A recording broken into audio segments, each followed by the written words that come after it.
Salut à tous, c'est Banane Solo et on se retrouve aujourd'hui pour parler de l'Ordre de Veyel. L'Ordre de Veyel, c'est un jeu de David et Alexandre Rousseau illustré par Colin Chauss. C'est édité par une toute petite maison d'édition qui s'appelle Paria et qui est tenue justement par David et Alexandre Rousseau. Donc c'est un jeu auto-édité qui est passé par la plateforme participative Kickstarter l'année dernière. Donc qu'est-ce que c'est l'Ordre de Veyel? C'est un jeu qui reprend les codes et les grandes lignes du jeu de rôle papier. C'est-à-dire qu'on va devoir explorer un donjon avec un groupe d'aventuriers, donc il y aura des chevaliers, des chamans, des magiciens, des pyromanciens, tout ce qu'on peut connaître dans le jeu de rôle, et on va devoir explorer un donjon pour tuer un gros boss à la fin. Bien sûr, on va y retrouver tout ce qu'on voit habituellement dans ce type de jeu, c'est-à-dire des armes, des armures, des boucliers, de la montée de niveau, des sorts magiques, des monstres un peu dégueulasses qui sortent des tréfonds de l'enfer. Il faut les buter, tout simplement, ou c'est eux qui nous butent. Donc on va tout de suite voir ici comment ça fonctionne un peu plus en détail. Donc dans une partie de l'Ordre de Veyel en solo, il est conseillé de jouer deux personnages. Donc après vous tirez aléatoirement, vous choisissez ceux que vous préférez ou ceux qui ont une bonne synergie. Moi je conseille d'en prendre un qui est assez costaud, qui peut absorber les dégâts, et plus un qui est en soutien. D'ailleurs chaque personnage a sur sa fiche des capacités, enfin pas des capacités, des facilités dans le jeu, des traits bien marqués. Donc par exemple le chevalier sera défenseur alors que la chamane elle sera soigneur et support. Voilà, donc composez votre équipe à votre guise. Avec le nombre de personnages dedans, il y a de quoi faire. Donc j'ai fait une mise en place. Vous avez en zone de jeu la zone joueur, donc qui représente les deux personnages. Je vais y revenir juste après. Vous avez le plateau principal qui représente le donjon à explorer, avec la partie campement, la partie de départ du joueur, la partie donjon avec les différentes ailes à explorer. Donc il y en a 5 étages répartis en 3 ailes différentes. Là, on a la zone ennemie, donc avec les ennemis de base, les ennemis forts, enfin les ennemis améliorés. Le boss, là-bas, on a des équipements, des événements et les salles qui vont arriver en cours de partie. Il y a un peu de matériel annexe. Donc, plus particulièrement pour revenir sur les personnages. Nos personnages, au début de la partie, sont de niveau 1, donc on va mettre un jeton niveau 1 dedans et leur attribuer les équipements de départ. Donc, on va les chercher dans la pile. Le chevalier commence avec une épée courte et un bouclier rond qui... Je vous épargne les détails, mais commence avec 1 de réduction de dégâts. Donc on met un petit token 1 de réduction de dégâts dans la case qui va bien. On fait la mise en place de la même manière pour la chamane avec ses objets, ses équipements, armes, etc. et objets magiques, pour la chamane en particulier. Et ensuite, on va leur mettre leurs points de vitalité et leurs points d'endurance, qui sont indiqués ici. On va les représenter sur les échelles avec un marqueur rouge, un marqueur vert. Ça va permettre notamment la vitalité de comptabiliser le nombre de points de vie de notre personnage, enfin de nos personnages, et l'endurance, c'est ce qui servira à utiliser les capacités spéciales. Une dernière chose à faire au niveau des personnages, c'est attribuer le jeton défenseur à un de nos personnages, c'est celui qui subira les attaques des ennemis de manière générale, sauf cas exceptionnel. Donc un tour de jeu c'est assez simple, le but ça va être d'explorer le donjon, et donc cette exploration de donjon sera limitée à 5 fois dans la partie, ça veut dire que 5 fois avec le pion joueur, on va pouvoir rentrer dans le donjon et avancer étage par étage, et revenir à notre zone de départ pour se soigner, pour s'équiper et pour mieux se préparer à l'avancée. Au début de la partie, on n'a que 2 étages de disponibles. Le premier étage, je l'ai révélé pour vous montrer un petit peu comment c'est, mais on sait forcément qu'il y aura 3 monstres, donc quelle que soit l'aile qu'on va explorer, on va affronter un monstre. Et puis ensuite, ça va être de manière aléatoire, en solo. C'est une particularité du solo, c'est que le donjon est aléatoire après le premier étage. Donc à mon tour de jeu, c'est simple, je vais prendre mon jeton joueur qui représente mon groupe, je le mets sur une aile de mon choix et je révèle la carte. Là on tombe sur un monstre et donc on va devoir affronter des monstres. Et donc c'est tout simple, après tout est expliqué sur les cartes. Cette carte de monstre basique nous dit de lancer un D6 et on va ajouter le nombre de monstres indiqué par le dé à une valeur maximale du nombre de joueurs. Donc là j'ai fait 2, c'est le nombre maximal que je pouvais faire. Donc je vais prendre un premier monstre, donc ici des araignées. Je vais les mettre sur leur petit standy. Donc c'est le premier ennemi à affronter. Et le second, c'est une nuée de rats. Je la mets un petit peu en retrait parce que ça a son importance. Ça, c'est l'ennemi qui est le plus proche de moi. Ça, c'est l'ennemi qui est le plus loin. Et là, le combat peut commencer. Donc vu que c'est un jeu qui est inspiré et qui reprend les grandes lignes du jeu de rôle papier, les combats, ça va être assez simple. On va choisir notre personnage, donc le joueur agit toujours en premier. On va choisir le personnage qui va taper en premier et désigner une cible. Celui-ci est devant, celui-ci est derrière. Si j'ai une arme qui me permet de taper uniquement en corps à corps, ce qui est le cas de mes 2 personnages actuellement, je ne peux taper que le premier. Après, des équipements, des personnages me permettent de taper à distance, mais là c'est pas le cas. Et là c'est vraiment tout simple, je vais faire un jet de caractéristiques pour voir comment ça se passe. Et là c'est tout simple, je regarde ma carte d'arme que j'utilise pour le chevalier, donc une épée courte, qui me dit que j'infligerai 3 points de dégâts à l'ennemi si je le touche en utilisant ma caractéristique de dextérité. Au début de la partie, mon chevalier a une dextérité de 6, donc je jette mon dé, j'obtiens un magnifique 20, c'est parfait, c'est un critique, auquel je vais ajouter ma dextérité pour avoir mon résultat total. Forcément, après, l'ennemi va pouvoir se défendre. Donc on va prendre un exemple un peu plus classique, parce que là, faire un critique, j'aimerais bien les faire réellement en partie, mais c'est jamais le cas. On va dire que j'ai fait un 14, auquel j'ajoute les 6, je vais comparer avec le jet de dés que va faire mon adversaire, donc l'araignée. Et là, la règle du jeu propose une façon de jouer l'ennemi pour que ce soit plus simple quand on joue en solo. Après, vous la jouez ou vous la jouez pas, moi je trouve que c'est plutôt sympa, ça permet d'avoir quelque chose d'équilibré en début de partie, en début de jeu, quand vous découvrez le jeu, mais quand vous allez le maîtriser un petit peu plus, rien ne vous empêche, en effet, de faire des règles un peu plus classiques de jet de dés. Donc, on part du principe qu'au début de la partie, tous les ennemis, sur les 2 premiers étages, donc à la première exploration, font des jets de 5. Voilà, ça c'est la base, 5. Deuxième exploration, ils font des jets de 7. Troisième, 9. Quatrième, 11. Donc petit à petit, ça veut dire que le donjon va être de plus en plus compliqué, donc là on va partir sur ce principe-là, que notre ennemi a fait un jet de dés de 5, auquel on va ajouter sa caractéristique de défense. 5 plus 6 de défense, il a 11. Moi j'ai fait 14 et 6, 20. Donc je le bats, je lui inflige mes dégâts. Les dégâts sont de 3 points, et on voit que sur notre carte ennemie, il y a ici une réduction de dégâts qui est de 0, donc j'inflige bien mes 3 points de dégâts. Il avait 3 points de vie, mon chevalier a fait le boulot et a tué l'araignée du premier coup. Ensuite, il me reste ma chamane à jouer. Ma chamane maintenant peut taper la Nuedra éventuellement qui se trouve être la nouvelle menace devant.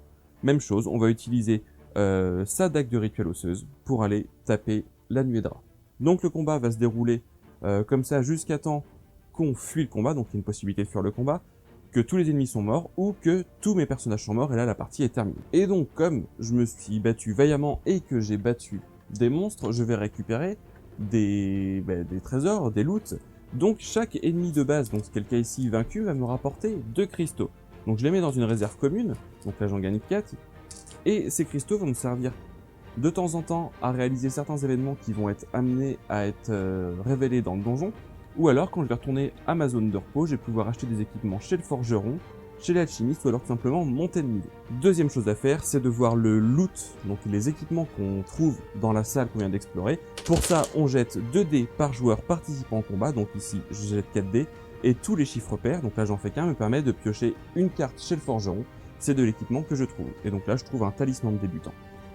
Juste, tant que j'ai une nouvelle carte à vous montrer, sur les cartes on va avoir, si c'est une arme à 2 mains ou à une main, donc là c'est une carte à une main, la caractéristique qui va l'utiliser et éventuellement le jet à réaliser ou, comme ici, le type de caractéristique qui sera utilisé.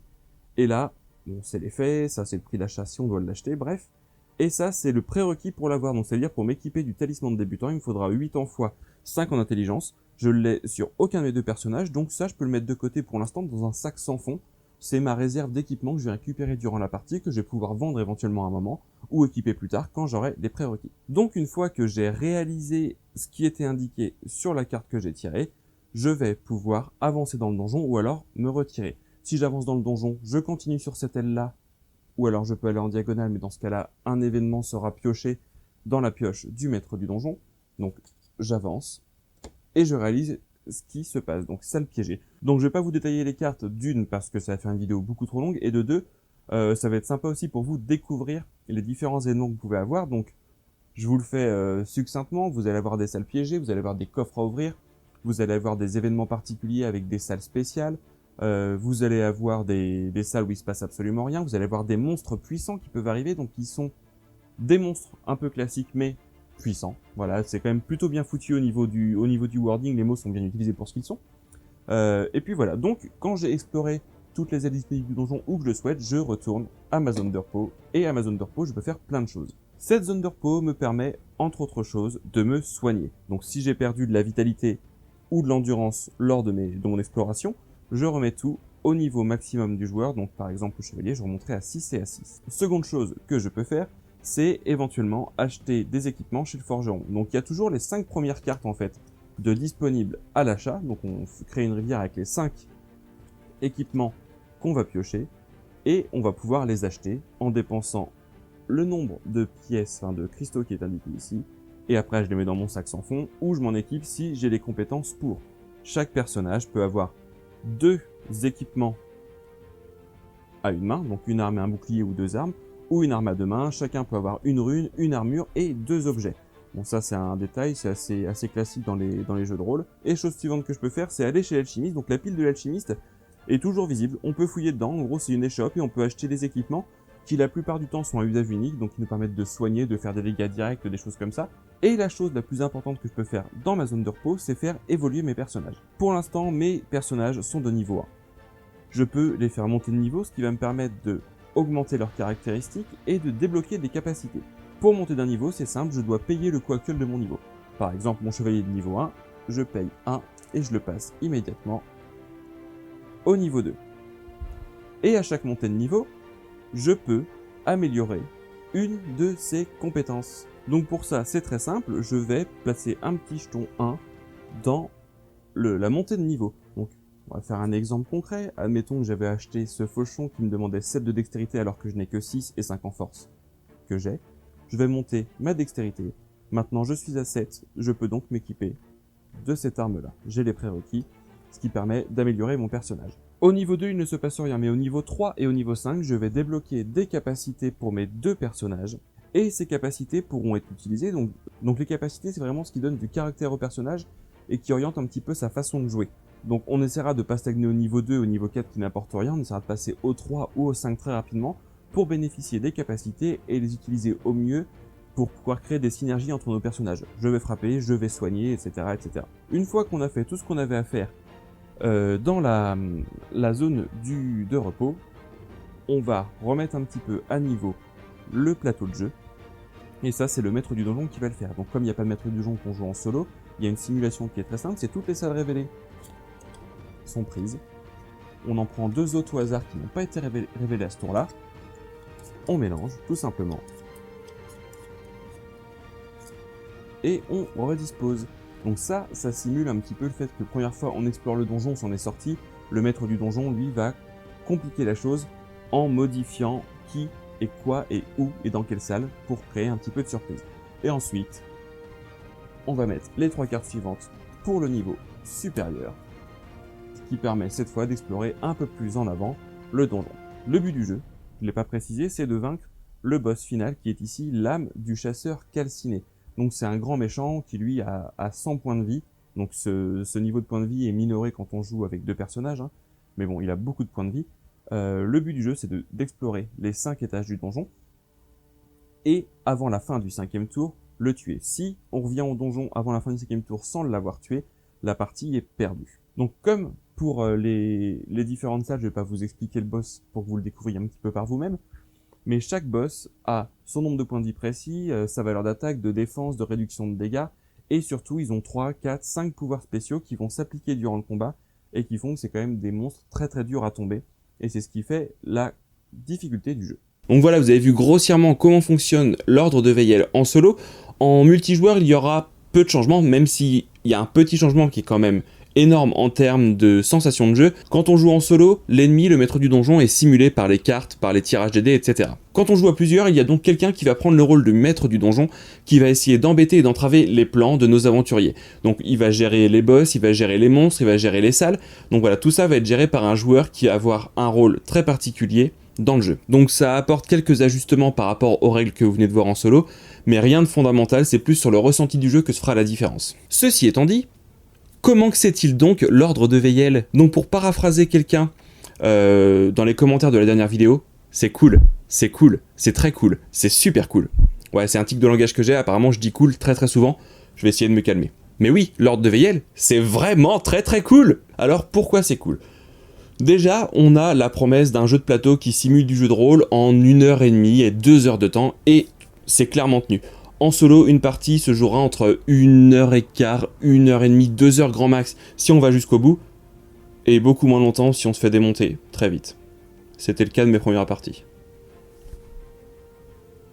Donc ça c'est le premier bon point, ils ont vraiment réussi à faire tenir un donjon de jeu de rôle hyper renouvelable dans une boîte. Deuxième chose que j'ai beaucoup aimé dans le jeu, c'est les visuels, la thématique et surtout quelques petits points de règle liés à la thématique. Donc les visuels déjà, ils sont fous, que ce soit les personnages, les monstres, les boss et le plateau. Je vous en mets un petit aperçu maintenant, vous voyez comme c'est hyper détaillé et hyper beau.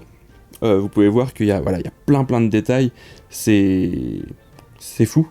C'est cool même, je dirais. Et donc, ce visuel-là me fait penser à un jeu vidéo que j'ai beaucoup aimé. Mais avant de vous dire lequel, je vais vous parler d'un point mécanique thématique qui me fait encore penser à ce jeu-là. Je ne sais pas si parmi vous, certains connaissent le jeu vidéo Dark Souls. 1, 2, 3... Voilà, tous les Dark Souls qu'il y a eu. Il y a aussi eu Bloodborne, du même studio, un peu dans le même principe du jeu, un jeu très dur à gagner, on va essayer de buter des monstres, gagner de l'expérience et retourner à un point de départ pour pouvoir s'équiper, monter de niveau, etc. Voilà, ce côté donjon aléatoire, on va s'équiper, on va récupérer de l'expérience pour pouvoir aller se reposer et s'équiper, monter de niveau, ça me rappelle vraiment les mécaniques qu'on avait dans Dark Souls et dans Bloodborne, et je trouve que c'est hyper bien représenté, donc c'est pas grand chose, mais ça reprend un petit peu ces mécaniques de ces deux jeux vidéo là, et je trouve que c'est vraiment adapté pour ce type de jeu. Je pense, ou alors c'est vraiment un pur hasard que les auteurs l'ont fait exprès, ils doivent être peut-être fans du jeu vidéo, mais en tout cas, c'est bien senti. Donc toi, Colleen Chos, illustratrice de toutes ces choses-là, merci à toi. Je t'aime d'amour, artistiquement parlant, c'est top. Merci, change rien.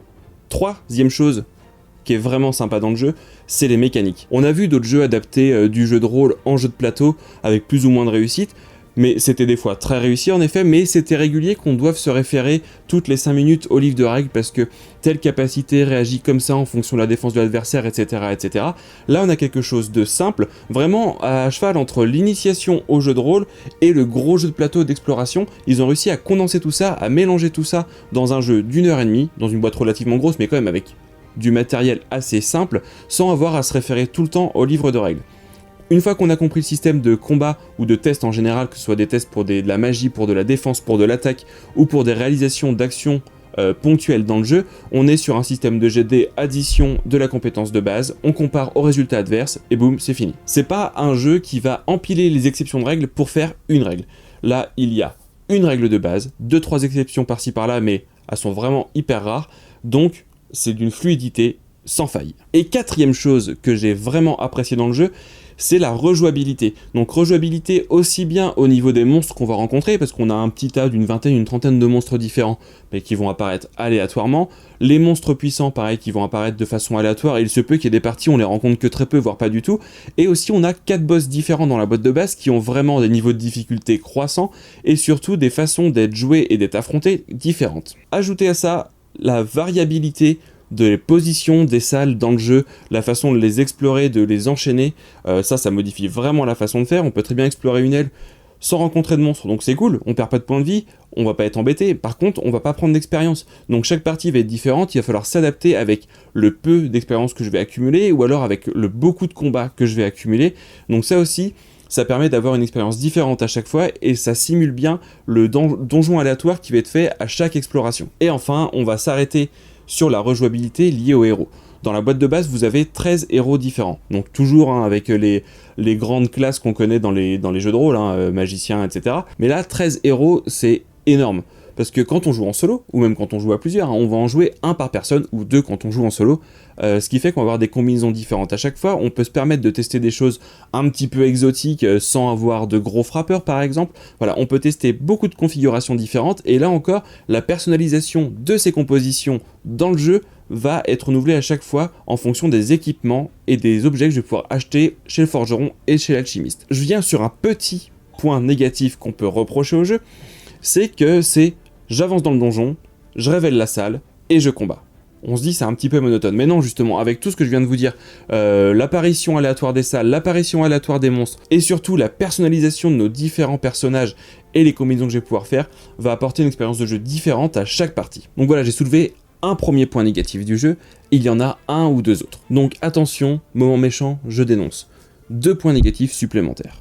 Enfin même si le premier n'était pas vraiment un en fait. Première chose, dans le livre de règles, parfois il y a quelques petites choses un peu délicates à comprendre on va dire, mais en général, quand on joue, ça nous paraît fluide, mais à la lecture, il y a 2-3 points de détail qui nous paraissent peut-être un petit peu particuliers. Mais encore une fois qu'on est en jeu, c'est assez clair et on comprend ce que les règles veulent dire. Donc un peu d'interprétation à ce niveau-là. Deuxième chose, ouais, là je suis embêté.